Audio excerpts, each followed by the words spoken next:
With the new iPad Pros, Apple released two very interesting tablets that could be the best ever made. They promise a great design, nice displays and an outstanding performance. Other features include Face ID, 4 speakers, a new Apple Pencil and a keyboard cover. I've been using the 11-inch iPad Pro for over a month now. How good is it? I'm NJ for mynexttablet.com and that's what you will find out in my iPad Pro review.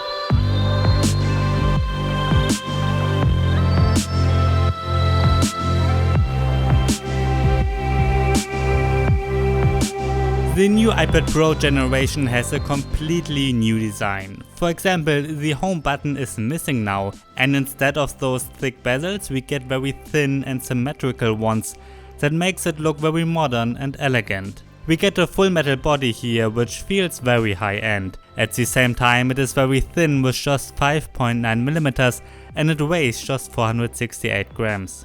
While the home button is missing, we still do get a power button and the volume controls on the sides. That's where you can find a little plastic bar to charge the new Apple Pencil too. Another feature built into the frame are 4 speakers and, considering this is a tablet, the speakers are outstanding. They do offer a decent bass and are the best speakers of any tablet I reviewed. Apple changed another major part of the design. Instead of the old Lightning connector, we finally get a USB-C port. Because of that port, you can charge the iPad Pro much faster and connect accessories much easier than before. For example, you can use every USB-C card reader now and can transfer images from your camera easily. The transfer speed is much faster too, and you can connect external monitors using the same port. Sadly, you cannot connect external USB-C hard drives. I mean, you can connect them, but nothing happens. And while you can transfer images easily, the same is not the case for videos. For example, the iPad Pro does not recognize the videos shot with my Sony a7 III, and that is a new and popular camera. Apple does support the file format, but the folder structure that Sony is using is not compatible. Overall, it is still awesome that we are getting a USB-C port. On the downside though, Apple removed the headphone jack. On the back there's a 12 megapixel camera with an LED flash and the front-facing camera has a resolution of 7 megapixels. Again, especially when considering that this is a tablet, the picture quality is very good. You can record better videos and take better pictures than with pretty much all other tablets. When holding the iPad Pro in portrait mode, the front camera sits on the top. Next to it we get a true depth camera which enables Face ID. I'm sure you've heard of it from the iPhone X already. It pretty much works the same. In the beginning you let the iPad scan your face and then you can unlock it using facial recognition. And Face ID is awesome. I really like fingerprint scanners, but facial recognition works very well here. Let's get to the display of the iPad Pro. Again, I've got the 11-inch one, so this one has an 11-inch screen with a very high resolution of 2388 by 1668 pixels. If you decide to get the 12.9-inch version, that one has a resolution of 2732 by 2048. Both have a pixel density of 264 ppi. Apple is calling them liquid retina displays. Well, they are standard IPS screens, but really good ones. They've got rounded corners, are fully laminated and are very bright. At the same time, the viewing angles are very wide, color reproduction is excellent, and with Apple's ProMotion technology, they've got a refresh rate of up to 120 Hz. Overall, the screen is outstanding. I've got nothing bad to say about it at all. A new accessory for the iPad Pro and its screen is the Apple Pencil 2, which you have to buy separately.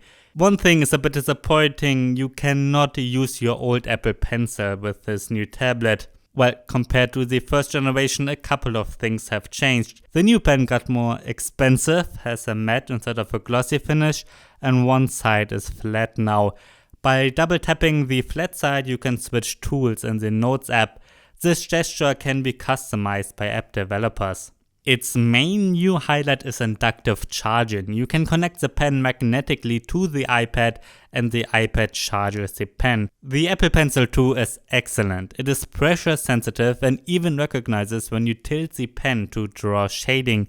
I really like the pen because it is very precise, has no lag, and just works great. However, it does have one downside. With the Apple Pencil, it clearly feels like you are drawing with hard plastic on glass, because that is what you're doing. However, you don't have that feeling with the Microsoft Surface Pen and the Samsung S Pen. They've got a tip that feels much smoother. It feels more like writing on paper with those. Inside the iPad Pro runs an Apple A12X Bionic processor, which is an octa-core chip with 8 cores. Other specs include 4GB to 6GB of RAM and a 64GB to 1TB internal storage. There's no microSD card slot, so you're not able to expand the storage. As you can see in my benchmark comparison, the new iPad Pro is much faster than all Android tablets I ever reviewed, and in Geekbench it even is faster than the Microsoft Surface Pro 6. Due to the fast chipset, the iPad Pro really can compete with higher-end notebooks, at least when you look at the performance only. You can edit and render 4K videos with it. Well, not everybody is rendering videos, but the tablet is very fast with other tasks too. For example, I've been editing a lot of pictures using Adobe's Lightroom, and some of them I edited further in Affinity Photo. That works great and is awesome. Lightroom and the iPad Pro are handling huge RAW files without any hiccups at all. That is really great, and by the way, better than $1,000 notebooks handle it. With that being said, I did notice that the tablet can get very hot, especially when editing RAW files in Lightroom or when gaming. Not just warm, I mean really hot, so hot that it's almost uncomfortable to touch. Yes, I guess that is something we have to expect. I mean, we do get a very fast processor in a very thin aluminum body. There's not much room for cooling except for using the body itself, but still, that is something that surprised me negatively. The new iPad Pro tablets are the fastest iOS devices you can get right now, and that means that games run much better on them than on any other iOS device. So obviously the gaming performance is outstanding again. Every game you throw at it runs very smoothly. I tried Assassin's Creed Rebellion and the graphics look very nice, and this game runs without any lagging at all. Another game I played is Fortnite, and as you might expect, this is a great tablet to play Fortnite on. With that being said, as of now, Fortnite is not customized for the new iPad Pro yet. That means there are black bezels around the screen. The graphics might look even better once Epic Games has customized it for this new platform. Alright, let's take a look at its battery life. And again, regarding this, the new iPad Pro is outstanding. In fact, in my standard battery test, it got a runtime of 18 hours. That means that it has the best battery life of all tablets I ever reviewed. For my battery test, I'm always looping the same HD video at 50% brightness, activated Wi-Fi, and turned down speakers. I know you probably won't use a tablet like this all the time, but it is a good way to get comparable results. Well, if you want to watch an HD video locally, you will be able to get those 18 hours.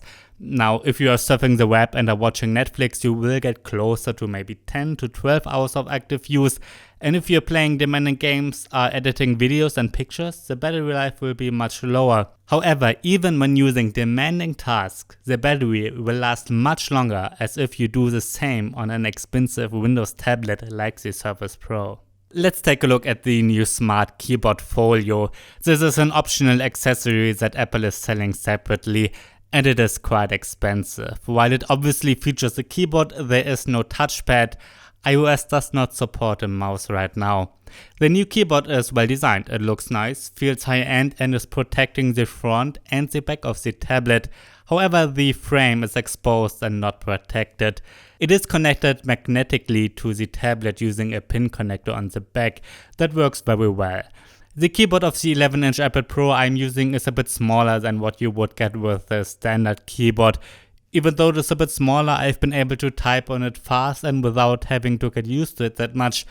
Actually, the keyboard works pretty well for what it is. I typed a lot of articles with it and did not have many issues. There are some though. For example, unlike the Microsoft Type cover, you cannot angle the keyboard up a bit. It is lying flat on the table. Another issue is that the keys have a very low travel. I think most can get used to it though. I think the Smart Keyboard Folio is a great accessory if you are looking for a small and light keyboard for your iPad Pro, and if you're willing to spend over $200 on it. If you really want to type for lots of hours every day, you might be better off with a desktop class keyboard though. Let's quickly talk about software. Like on all current iOS devices, the new iPad Pro tablets are running iOS 12. If you haven't used iOS in the last 2 years, it is important to note that a lot has changed in the last year or so, especially for iPads. While it is far from perfect, iOS can be a very productive operating system now, not just to consume content, but also to create stuff. For example, iOS has a split screen view now. In fact, you can open up to 3 apps at the same time. It also supports great drag and drop and has a built-in file manager, even though it is a bit limited. While you can be very productive with it, it still has some annoying limitations. As I mentioned before, you cannot connect a mouse, and hard drives or USB sticks are not supported either, and you don't have real access to any kind of file system. Sure, most of the times you probably don't need that, but sometimes you might. A major advantage of iOS is its huge selection of apps that are customized for iPads. While you can get a lot of games, you can also get tons of great productivity apps. Among those is Affinity Photo, which is an almost perfect Photoshop replacement. Oh, and real Photoshop is coming to the iPad soon. Alright, that's my review of the new iPad Pro 11-inch. Is it a good tablet? Yes, obviously it is. In fact, I think it's the best pure tablet ever made. All aspects are outstanding. It has a great build quality, a very pretty display, outstanding performance and great software. Other features like those 4 speakers, the cameras and the Face ID are very good too. And the Apple Pencil 2 is awesome and the keyboard cover is good enough. In my opinion, the iPad Pro has one major downside, and that is the price. I think it is too expensive for most, especially if you just want to play some games and watch Netflix. It also is too expensive if you are just looking for a decent tablet for office work. There are just much cheaper tablets out there that give you a similar experience for that. But if you can use the new iPad Pro professionally, then it obviously might be worth it to invest that much. For example, I think it can be a great editing machine for photographers, and designers seem to love the iPad Pro with the Pencil as well.